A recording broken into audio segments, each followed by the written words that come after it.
bam, je suis chaud, c'est la version 9 de la Service Provider Console.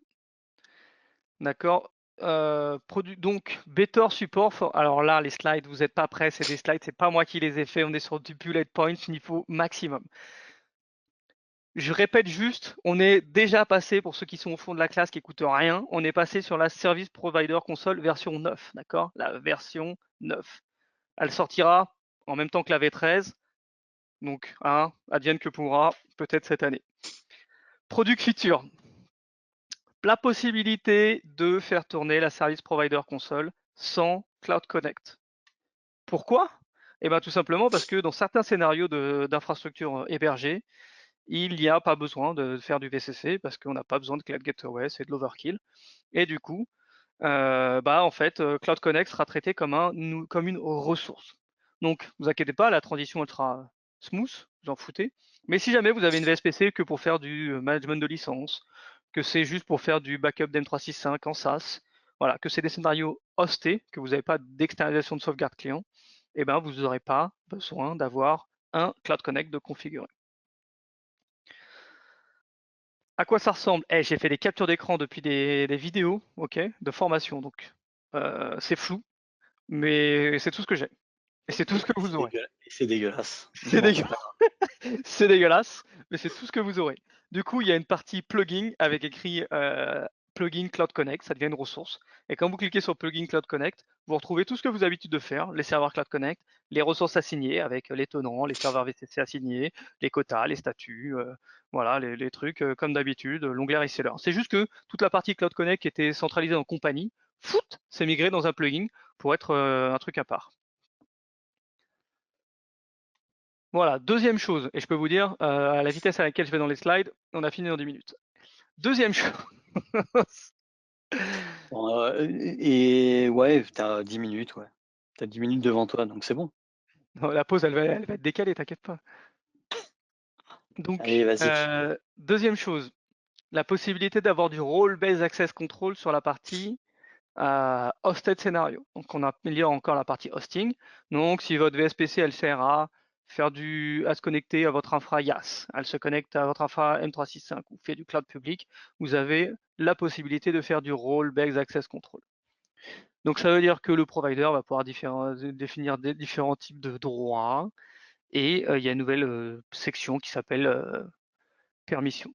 À quoi ça ressemble? Eh bien, tout simplement, quand vous êtes dans la partie compagnie, vous avez créé la compagnie du client, vous lui avez mis des services, et là, je vous invite à regarder tout de suite, ça a changé un peu, ils ont mis un bandeau, Remote Service, Hosted Service, Cloud Connect, et quand vous êtes dans la partie Hosted, avec le bon accent français, dans la partie Hosted, vous avez un nouveau truc qui s'appelle Job Permission, voilà, avec la partie granulaire, par exemple, sur M365, là, et quand je l'ouvre, eh ben, je peux dire que cette compagnie, quand elle va se connecter à la VSPC, elle ne pourra pas, ou elle pourra, faites ce qu'elle veut, faites ce que vous voulez, elle pourra tout simplement créer, éditer, delete, modifier ou pas des jobs. C'est très demandé sur la partie M365 de pouvoir tout simplement que le client il puisse, je sais pas moi, rien faire par exemple, rien. Voilà, que vous faites du bass, il voit ses jobs, mais il ne peut pas les modifier. Ce sera enfin possible.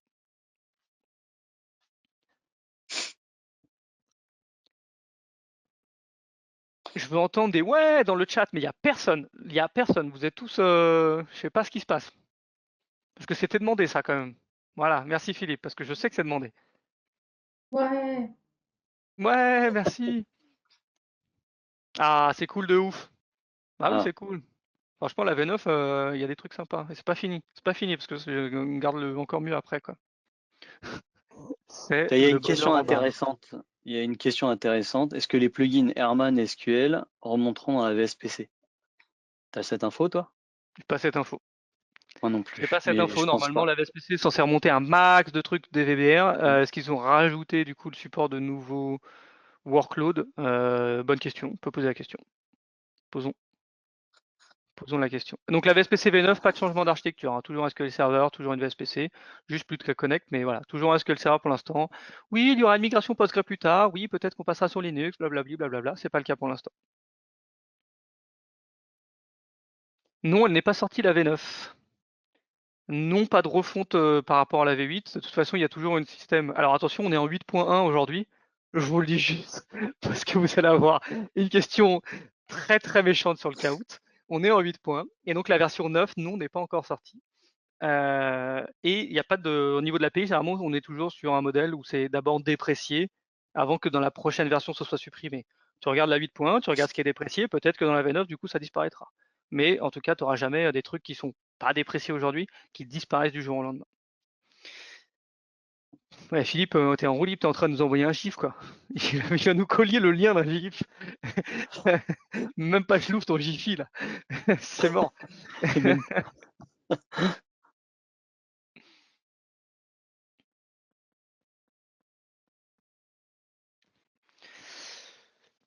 Super. Donc, quoi d'autre? Eh ben, tout simplement, quand la VSPC V9 va sortir, on aura le support de VBR pour Linux, avec la possibilité du coup de déployer, installer, manager et upgrade des VBR sous Linux. Voilà, c'était important de pouvoir le dire. Ce sera en fonctionnalité de pair avec la version Windows. Je vous arrête tout de suite. Il y a une section V13 juste après, qui d'ailleurs est après la pause. Oui, oui, il y a une session V13 du coup après la pause et après la 12.3. C'est ça. Où on parlera de Linux, des modalités, de comment ça va se passer. On fera des estimations, des plans sur la comète, on fera plein de trucs. Restons sur la VSPC pour l'instant. Donc voilà, on pourra déployer, installer tout simplement parce qu'on a le VSPC Management Agent qui tourne sur Linux pour déployer des agents de backup. Et ben là, ça fera du remote management de VBR. Dans le même style, la même chose pour Vim1. On va pouvoir manager les patchs, les installs, les hotfix des Vim1. Donc si vous avez déployé du Vim1 chez vos clients ou chez vous, vous allez enfin pouvoir les centraliser, la partie management, dans la Service Provider Console. Donc c'est peut-être une occasion, je dis ça comme ça, une occasion de déployer du Vim1 chez vos clients, puisque vous pourrez facilement les remote manager. D'accord, la partie upgrade sans avoir besoin d'un outil tiers. D'accord. Donc je vous encourage fortement, très très encouragé, à déployer du Vim1. Je vous rappelle que c'est 2 points par VM.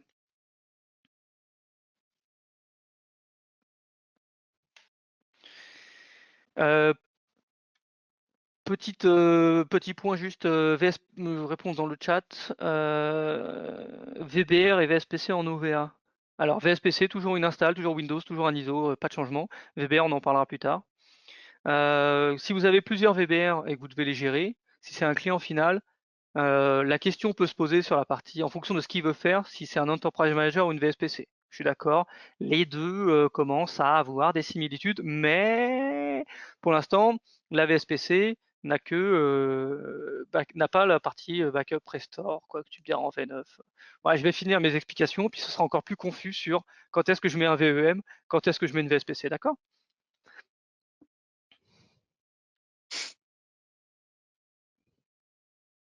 Voilà, Vim1 pour la modique somme de 2 points par VM.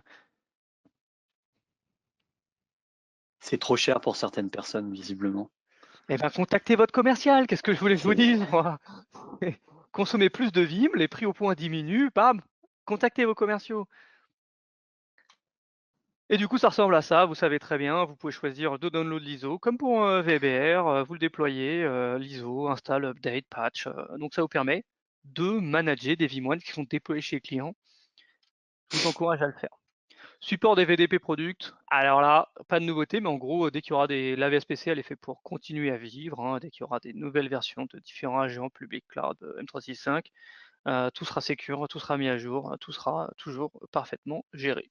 Ne me demandez pas à quoi sert ce slide.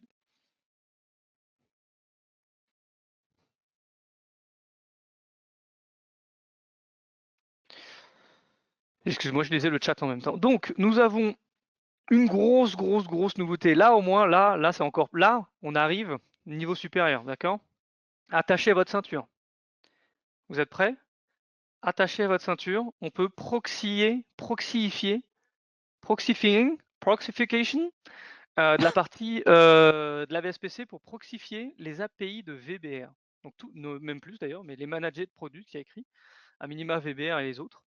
Qu'est-ce que ça veut dire? Ça veut dire que au moment où vous êtes discuté avec votre VSPC, vous allez pouvoir faire vos requests API sur la VSPC et elle va les transférer au serveur VBR.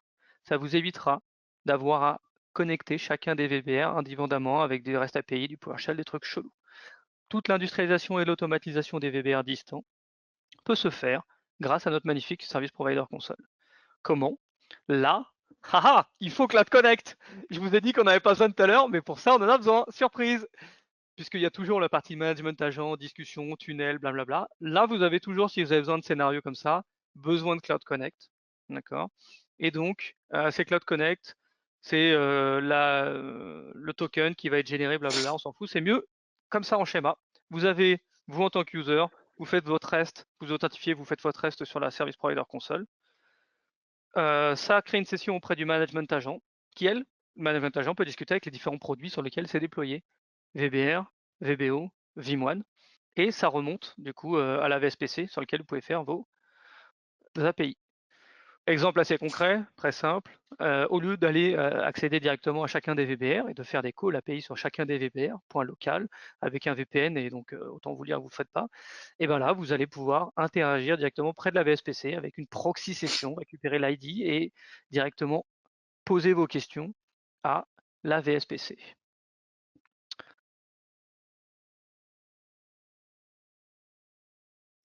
Alors, il y a quelques questions, Baptiste. Vas-y. Un peu Sur perdu la dans le fil de l'actualité. partie. Alors, donc avec ce que tu as dit, si VSPC, pas besoin de Vim Enterprise Manager. Bon, c'est confus, hein.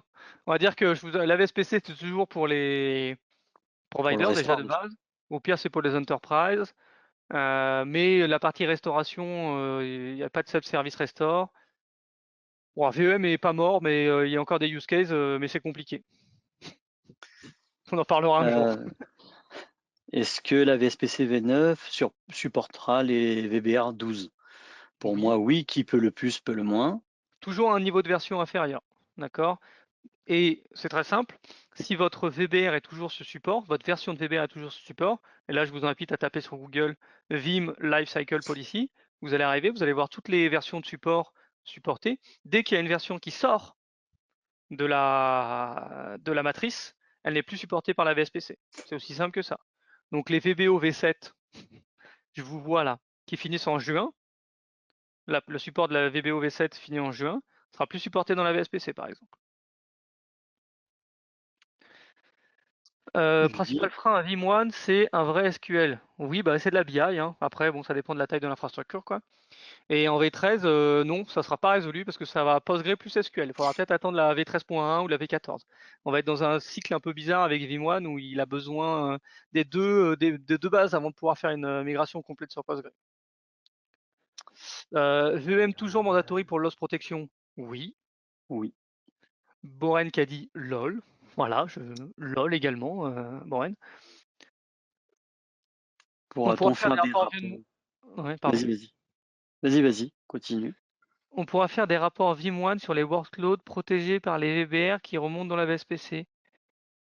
Oui, oui, Vim1 remonte les infos dans la VSPC, donc tu pourras faire des rapports, mais bon, les rapports, tu les feras toujours sur Vim1. La VSPC, elle te générera pas. Ah, je sais pas ce que tu as en API sur Vim1, hein, mais peut-être, peut-être pas, je ne sais pas.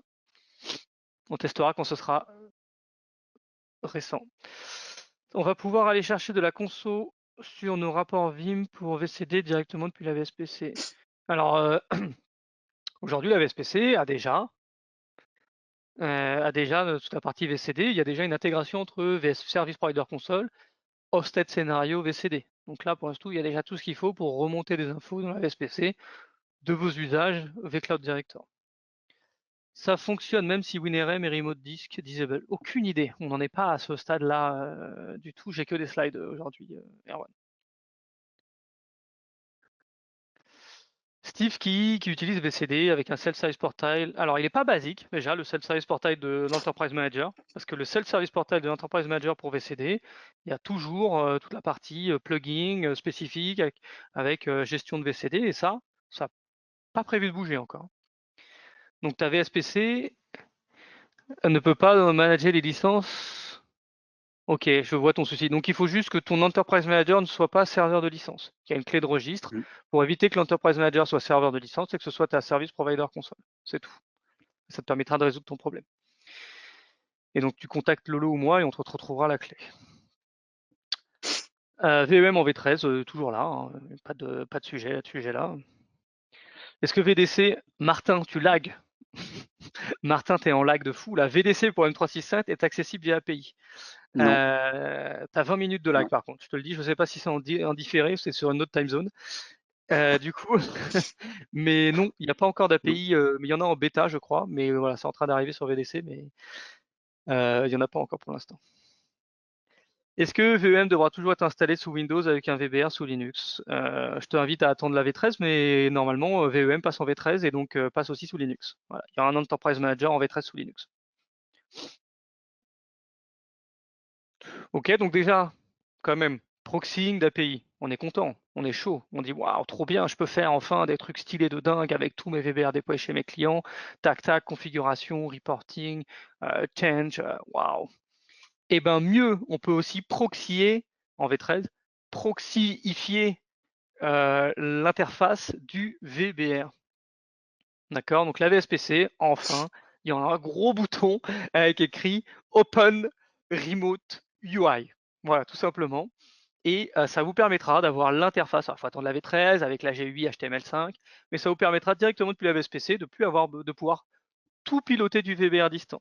Et ça je veux dans le chat. Là, je veux les 232 personnes qui sont là. Je veux un Youpi. Je veux un truc où genre, enfin, ça fait 9 versions qu'on l'attend. Ça fait juste 9 versions qu'on l'attend. On va enfin l'avoir, cette magnifique WebUI. Je vois que vous êtes là, on l'a gardé pour la fin, vous êtes tous chauds. Enfin, on va pouvoir appuyer sur un bouton, proxyer la web UI et pouvoir tout piloter le VBR distant depuis l'interface pour toutes les versions de routine, les backups, les restores, etc. Et donc, vous êtes dans la Service Provider Console, c'est entièrement transparent. Vous appuyez sur le bouton et vous allez pouvoir, par exemple, créer un nouveau job. Vous êtes créé job, boum, ça proxifie du coup l'HTML5. Vous rajoutez des jobs dans les machines, vous voyez toute l'infrastructure, vous guest processing, tout comme d'habitude. Tiens, quelle progression, hein. Mais là, 9 Tellement versions, les gars, attendu. on en est là. On va enfin pouvoir avoir une Tellement interface attendu. centralisée de management. Bon, on a quand même fait l'effet waouh dessus, ça c'est cool. On a Ça fait suscité pas plaisir. mal de. Ça Ouais, fait grave. depuis l'année de naissance de Laurent qu'on attend ça. Grave. Merci Alex. Et on est en 2025, on va avoir du HTML5, les gars. Bon, la VSPC, ça va quoi. Mais VBR, il est là quoi. Fini les VPN, les RDP, les trucs des enfers. On va enfin avoir un truc un peu plus cool. Voilà, On a je crois que j'ai senti. pas d'autres. Ouais, non, j'ai pas d'autres captures, mais voilà. Donc, bon, on en saura plus quand ce sera dispo, hein, mais en tout cas, c'est sûr, vous allez pouvoir ouvrir l'interface de la V13, tac, tac, bang. Ça fait plaisir. Autre nouveauté, parce que cette V9, franchement, solide, hein, ils en ont rentré des trucs dedans. Vous allez avoir une librairie, donc il y a un SDK, donc vous allez avoir un framework avec un SDK, vous allez pouvoir apprendre à développer vos propres plugins, comme des grands. Et donc si vous voulez intégrer des plugins avec VDC, intégrer des plugins avec vos propres applis, vos propres applis de supervision, votre Grafana, ce que vous voulez, bam, vous allez avoir un SDK pour faire, avec un framework du coup pour faire ça. Et il y aura toute la documentation. Et pour acheter des pages, et pour acheter des custom pages et des custom tabs. Donc custom plugin, custom page. Et en gros, là, par exemple, je suis dans la partie Discovery, dans mon super capture d'écran. Et là, on a rajouté juste un onglet qui s'appelle Simple Sample Internal Plugin, dans lequel, bah voilà, il y a des choses qui sont faites avec un bouton action, des trucs à sectionner. Ne me demandez pas à quoi va ressembler le SDK, mais vous pourrez customiser la Service Provider Console en fonction de vos besoins. Là, vraiment, on est sur un game supérieur.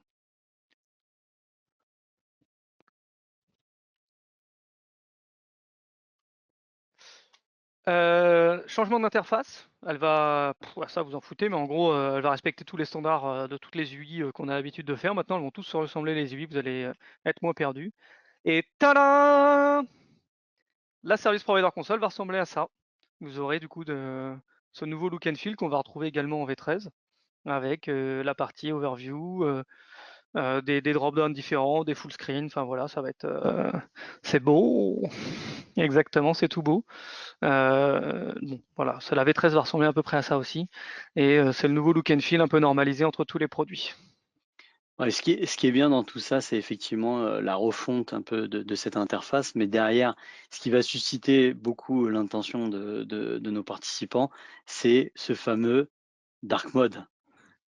Et vas-y, parce que là, ça, on l'avait présenté au VUG, enfin, Philippe l'a présenté au VUG, et Et du coup, l'effet wow, que sur la partie dark mode. Le reste des autres Tout le monde s'en foutait. fonctionnalités, tout le monde s'en foutait. Ouais, mais le Il y avait VOG, juste c'est des dark clients mode. finaux. Le VOG, c'est des clients finaux, ils s'en foutent, Ah, il y quoi. avait quelques partenaires quand même.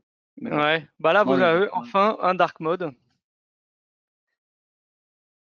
Donc, il était temps, sans avoir à faire des trucs custom. Donc, plus de couleurs, un dark mode. Ça, c'est pour la partie changement sur lui. Hop là, je vous refais la rétine. Tac, tac, tac, tac, tac, tac, stroboscope dans vos gueules. Voilà, et la possibilité aussi d'avoir enfin un drop-down avec la partie oh là là, la partie langue. Vous pourrez avoir un drop-down et si vous avez mis des langues custom, et ben, je crois que je sais pas si c'est vous, si c'est directement le client, bref, vous pourrez choisir la langue de la service provider console. Donc ça fait plaisir. Et juste pour répondre à la question de Steve, qu'est-ce qui pousse à rester sur l'Enterprise Manager pour VCD? Eh ben, c'est clairement le plugin. Parce que tu as un plugin pour VCD avec nativement du Role-Based Access Control que tu n'as pas ici. Parce que ici, si un client il clique dessus, il ne pourra pas faire un Open VBR pour aller faire la restore. Il n'y a pas encore tout ça. Mais pour ceux qui ne seraient pas au courant, de toute façon, VCD, pour l'instant, c'est un produit qui est en fin de vie chez VMware. Bon, ils ont retardé la fin de vie parce qu'ils ont retardé la sortie de VCF-A. On ne sait pas encore à quoi ça va ressembler, leur nouveau VCF pour Service Provider, avec de l'automation, un merge de VCD dedans. Bref, chez Broadcom, c'est encore un peu flou, mais on ne va pas développer de toute façon pour acheter un nouveau truc sur VCD, puisque on attend cette nouvelle version, on va dire, de la part de Broadcom. Encore une nouveauté pour la Service Provider, la VSPC V9, et ensuite je vais faire une pause. Donc, Vim, intelligence, intégration. Intelligence. Je sais pas si vous avez vu dernièrement, tu lances WhatsApp, il y a un truc avec Meta AI, tu vas sur Twitter, tu as Grok, moi j'ai mon téléphone, il m'a prompte des trucs sur Gemini. Et ben voilà, vous l'avez dans Vim aussi. Du coup, vous avez le droit de ramener de l'intelligence sophistiquée dans votre service provider console. Et ça s'enable par compagnie. Donc potentiellement, vos clients peuvent bénéficier de ça. Et je vous le dis tout de suite, c'est gratuit, d'accord? C'est gratuit. Comment ça va fonctionner? Vous activez ou non déjà Vim Intelligence. Et ensuite, une fois que vous l'avez activé, vous pouvez choisir deux modes. Soit le mode basique, soit le mode advanced, que je vais détailler juste après. Mais déjà, après, vous décidez de l'activer ou non par compagnie. Ça veut dire que les gens qui vont se connecter ou les resellers qui vont se connecter pourront ou non utiliser Vim Intelligence. Il y a deux modes. Premier mode, basique, c'est juste tu lui poses des questions et il te répond sur la doc. D'accord? C'est juste, il a été entraîné sur la doc. Deuxième advance, là pour le coup, communication de data entre vos infos de la VSPC et OpenAI. Et directement, vous pouvez lui poser des questions, comment vont mes jobs, quels sont les problèmes, quand je fais pour les résoudre, fais-moi un tableau, fais-moi un truc. Bon, ça va être assez sympa. Disclaimer, ce sont nos serveurs OpenAI. D'accord? On utilise OpenAI derrière, hein, pas de miracle, c'est hébergé dans Azure. Comme c'est bizarre, vous avez vu la presse VDC, donc on est dans Azure. Mais ce sont nos instances à nous. Il y en a 3 pour la géoredondance. C'est les instances de Vim. Vos données ne sont pas traitées par OpenAI, par la société, et ne permettent pas d'améliorer leur modèle. D'accord? Ça va forcément améliorer le nôtre, mais ça ne va pas améliorer le leur. Voilà, donc juste sachez, ce sont nos propres serveurs. Vous n'êtes pas obligé de l'activer si vous le voulez.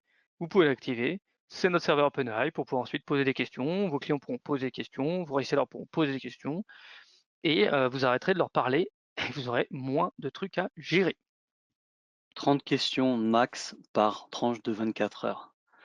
Il faut attendre que ça s'écoule les 24 heures. Ouais, c'est 30 questions max, peu importe la licence que tu as. D'accord. Ça va? 30 questions max 30 questions, ça va. même pour la Service Provider Console, genre si tu as 30 clients qui ont fait chacun une question, bam, t'es bloqué. Bah, la Vim Intelligence, ouais, ça s'appuie sur ton OpenAI et c'est un blocage, une limitation fait chez nous, quoi, en fait. Ok, pour limiter les abus. Après, avoir C'est ça, à l'usage, je pense qu'ils veulent limiter au début pour éviter d'avoir des dingueries et que vous allez c'est tous ça. générer des images de Ghibli. Et après, peut-être que en fonction des usages, ça va changer, quoi. On devrait le savoir le 10 pour VCFA. Eh ben, très bien. Rendez-vous le 10 avril. Quid de la récupération de nos données? Voilà, j'ai répondu forcément Laurent, oui. On va s'entraîner, nous, Vim va entraîner ces données, ce modèle sur vos données. Il n'y a pas de miracle. Hein. Maintenant, c'est juste dans le cadre d'usage de Vim, mais c'est pas obligatoire. Et puis voilà, c'est juste forcément Vim va traiter ces données, il n'y a pas de miracle. Non, je sais pas s'il y a des réponses types. C'est la même chose que le Vim Intelligence sur VBR, oui, c'est le même. Mais le Vim Intelligence sur VBR, il est que sur la doc. Je ne crois pas que le Vim Intelligence de VBR, il transmette tes données. Il n'y a pas la version Advanced encore, à ma connaissance. Ouais, envoyer des images de Ghibli aux clients, apparemment, c'est la mode. Non, il n'y a pas de réduction. Plus tu utilises une intelligence, moins tu payes. Non, ça ne fonctionne pas comme ça. Donc quand est-ce que ça sort? Exactement en même temps que la V13 de Linux. Quand est-ce qu'elle sort la V13 de Linux? J'en ai aucune idée. C'était cette année, c'est toujours cet été normalement. Mais voilà, hein, plus on approche de la date, moins on a d'infos. Donc, on verra bien quand ça arrivera. On parlera de la V13, de ses cycles de vie, son déploiement, Windows, Linux, tout ça, dans le chapitre dédié à la V13. D'accord. Est-ce que vous avez des questions sur la V9? Est-ce que vous êtes tous contents d'avoir du remote management? Enfin, la proxying d'API, des plugins, du hosted sans le VCS, sans le Cloud Connect, franchement, cette V9, elle envoie du pâté.